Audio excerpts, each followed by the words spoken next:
যে ব্যক্তি তিনটি কাজ করবে তাদের হলুন আল জান্নাত বিসালাম, আল্লাহ রাসূল বলেন সেই ব্যক্তি নিরাপদে নিশ্চিন্তে জান্নাতে প্রবেশ করবে। তো সেই তিনটি কাজ কি? সুনান ইবনে মাজাহ শরীফের 1334 নং হাদিস থেকে আমরা জেনে নেব ইনশাআল্লাহ।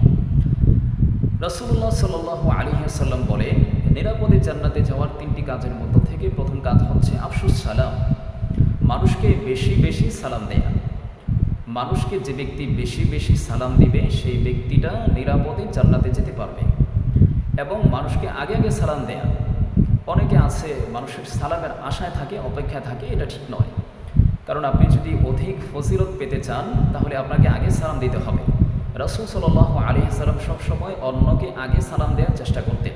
তো আল্লাহ রাসূল কেনই চেষ্টা করতেন? কারণ হচ্ছে সুনানে আবু দাউদের 5199 নং হাদিস থেকে জানা যায় আল্লাহ রাসূল বলেছেন, ইন্না আউলান নাস বিল্লাহি মান বাদাআহুম বিসসালাম, যে ব্যক্তি মানুষকে আগে আগে সালাম দেয় ওই ব্যক্তিটা আল্লাহ রাব্বুল আলামিনের অধিক নিকটে চলে যায়।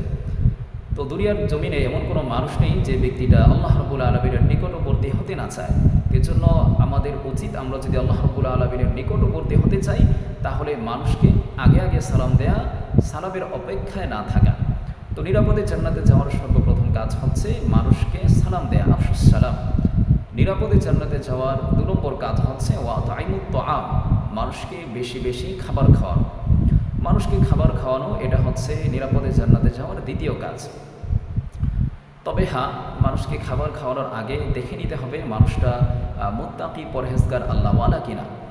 মানুষটা কি নাফরমান নাকি মানুষটা পরহেজগার? কারণ রাসূলুল্লাহ সাল্লাল্লাহু আলাইহি ওয়াসাল্লাম বলেছেন, মুস্তাদরাকে হাকিমের বর্ণনা এসেছে, লা ইয়াকুলু তাআম ইল্লা তাকিয়ুন, আল্লাহ রাসূল বলতেছেন তোমার খাবার যেন, তোমার টাকা যেন যারা মুত্তাকি, পরহেজগার, আল্লাহওয়ালা আছে তারাই যেন তোমার টাকা, তোমার খাবার উপভোগ করে।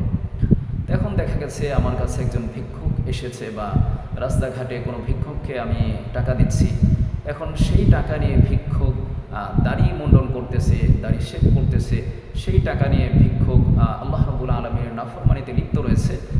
তো সেক্ষেত্রে তাদেরকে টাকাগুলো দেওয়া যাবে না, কারণ আল্লাহ রাসূল যেহেতু বলেছেন, মুস্তাদরাকে হাকিমের বর্ণনা, লা ইয়াকুলু তাআম ইল্লা তাকিয়ুন, তোমার খাবার, তোমার টাকা পয়সা যেন যারা মুত্তাকি রয়েছে তারাই যেন আহার করে, তারাই যেন উপভোগ করে।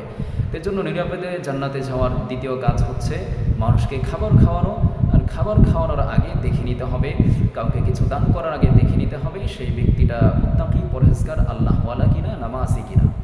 তো নিরাপদে জান্নাতে যাওয়ার তৃতীয় কাজ হচ্ছে ওয়াসাল্লু ওয়ান নাসু নিয়ামুন, রাত্রিবেলা যখন দুনিয়ার সকল মানুষগুলো ঘুমিয়ে থাকে, আল্লাহ রাসূল বলে তখন ঘুম থেকে উঠে তুমি কিয়ামুল লাইল অর্থাৎ তাহাজ্জুদ নামাজ পড়ো, তাহাজ্জুদ নামাজ পড়ো।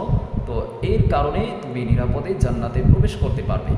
কারণ স্রোতের বিপরীত চলাই কিন্তু সফলতা। দুনিয়ার মানুষগুলো সবাই যখন রাত্রিবেলা ঘুমিয়ে থাকে, আল্লাহ রাসূল বলতেছে তখন ঘুম থেকে উঠে তুমি তাহাজ্জুদ নামাজে দাঁড়িয়ে যাও। তো এই কাজটি যদি তুমি করতে পারো তাহলে তাদখুলুন আল জান্নাতা বিসালাম, তুমি নিরাপদে জান্নাতে যেতে পারবে। তাছাড়া তাহাজ্জুদের মধ্যে আল্লাহ রাসূল বলেছেন, শারাফুল মুমিন কিয়ামুল লাইল ওয়া ইজ্জু ইস্তিগনাউহু আনিন নাস, যে তাহাজ্জুদের মাধ্যমে কিন্তু একজন মুমিনের সম্মান, মর্যাদা আল্লাহ রাব্বুল আলামিনের কাছে বৃদ্ধি পেতে থাকে। এই জন্য আমরা যদি নিরাপদে জান্নাতে যেতে চাই তাহলে অবশ্যই অবশ্যই আমাদের এই 3টি কাজ করতে হবে।